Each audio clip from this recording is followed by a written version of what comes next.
एक साथ दो दोस्त ने अपना सर काटकर देवी माँ पर क्यों चढ़ा दिया? उसने क्या वादा किया था? एक स्त्री ने देवी माँ से क्या वरदान मांगा तो उसका पति मरा हुआ जीवित हो गया? एक लड़की और तीन लड़का, ब्याह कैसे होगा? किससे होगा? होगा तो क्यों होगा? आइए सब इस कहानी में आगे देखते हैं। अगर आपको वीडियो अच्छा लगेगा तो चैनल को सब्सक्राइब कर, कमेंट में हर हर महादेव लिख कर चैनल को सब्सक्राइब कर वीडियो को लाइक और शेयर जरूर कीजिएगा। चलिए अब वीडियो को हम शुरू करते हैं। ये कहानी कुछ इस प्रकार है कि धर्मपुर नाम की एक नगरी थी। उसमें धर्मशील नाम का राजा राज करता था। उसके अंधक नाम का दीवान था। एक दिन दीवान ने कहा, महाराज एक मंदिर बनवाकर देवी को बिठाकर पूजा की जाए तो बड़ा पुण्य मिलेगा। राजा ने ऐसा ही किया। एक दिन देवी ने प्रसन्न होकर उससे वर मांगने को कहा। राजा के कोई संतान नहीं थी। उसने देवी से पुत्र मांगा। देवी बोली, अच्छी बात है, तेरे बड़ा प्रतापी पुत्र प्राप्त होगा। कुछ दिन बाद राजा के एक लड़का हुआ। सारे नगर में बड़ी खुशी मनाई गई। एक दिन एक धोबी अपने मित्र के साथ उस नगर में आया। उसकी निगाह देवी के मंदिर में पड़ी। उसने देवी को प्रणाम करने का इरादा किया।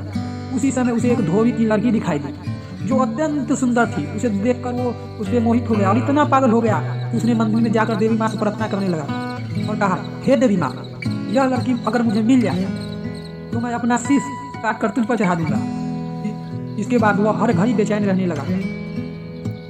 वह अपने राज्य लौट गया।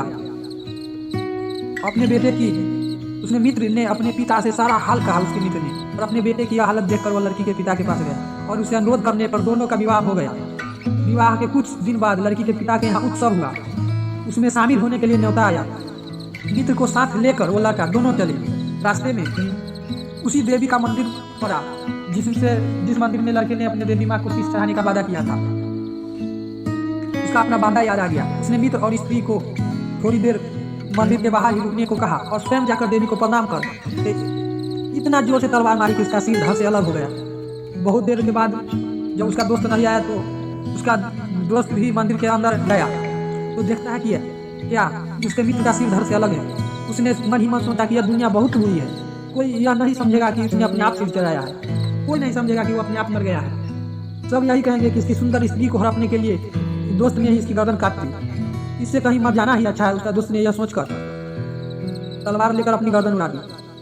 उधर बाहर खड़ी खड़ी स्त्री हैरान हो गई तो वह भी उससे भी नहीं रह गया तो वह भी मंदिर के भीतर गई। देखकर चकित रह गई। दोनों मित्र मरे पड़े हैं, सर अलग धड़ अलग। सोचने लगी कि दुनिया क्या कहेगी, यह बुरी औरत होगी, इतनी बुरी औरत, इसलिए दोनों को मारा ही। इस बदनामी से मर जाना ही अच्छा है। यह सोचकर उसने तलवार उठाई और जैसे ही गर्दन पर मारनी चाहिए कि देवी ने प्रकट होकर उसका हाथ पकड़ लिया और रोक लिया और कहा, बेटी मैं तुम पर बहुत प्रसन्न हूँ, जो चाहो वर मांगो।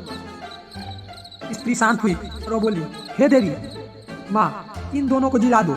देवी ने कहा, अच्छा ऐसा ही होगा, तुम दोनों के सिर मिलाकर रख दो, हम जिया देंगे। घबराहट में स्त्री ने सिर जोड़े तो गलती से एक का सिर दूसरे के धड़ से लग गया। दोनों दोस्त का धड़ और सर में अदला बदली हो गया। देवी ने दोनों को जिला दिया। अब वो दोनों आपस में झगड़ने लगे। एक कहता था, यह स्त्री मेरी है, दूसरा कहे यह स्त्री मेरी है। ऐसे में आपस में झगड़ा हो गया और इतना कहते ही बेताल बोला, हे राजन, बताओ कि यह स्त्री किसकी है? राजा ने कहा, नदियों में गंगा उत्तम है, पर्वतों में सुमेरु, वृक्षों में कल्प वृक्ष और अंगों में सिर उत्तम है। इसलिए जिस शरीर पर उसका पति का सिर लगा हो वही उसका पति होना चाहिए। इतना सुनकर बेताल फिर से पेड़ पर जा लटका और राजा उसे फिर लाया तो उसने सतवीं कहानी सुनाई। सैन में महाबल नाम का एक राजा रहता था। उसके हरिदास नाम का एक दूत था जिसके महादेवी नाम की बहुत सुंदर कन्या थी। जब वह विवाह योग्य हुई तो हरिदास को बहुत चिंता होने लगी। इसी बीच राजा ने उसे एक दूसरे राज्य के पास भेजा।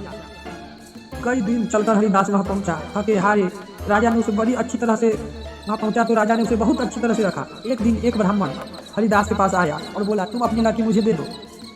हरिदास ने सोचा और कहा ब्राह्मण से, मैं अपनी लड़की उसे ही दूंगा जिसमें सब गुण है। तुम में क्या गुण है जो तुम मेरी बेटी मांग रहे हो? ब्राह्मण ने कहा, मेरे पास एक ऐसा रथ है जिस पर बैठकर जहाँ चाहो घड़ी भर में पहुँच सकते हो, पलक झपक के पहुँच सकते हो। हरिदास बोला, ठीक है, ये तो बहुत बड़ी ताकत है। सबसे सवेरे उसे ले आना। अगले दिन दोनों रथ लेकर आया। अगले दिन दोनों रथ पर बैठकर उज्जैन पहुंचे।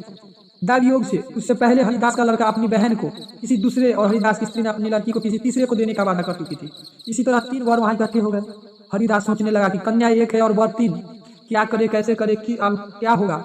इसी बीच एक राक्षस आसमान से उठे जा रहा था। उसे उस कन्या पर को देखा और उसे उठाकर विद्वांचल पहाड़ पर ले गया। तीनों बड़ों में से एक ज्ञानी था।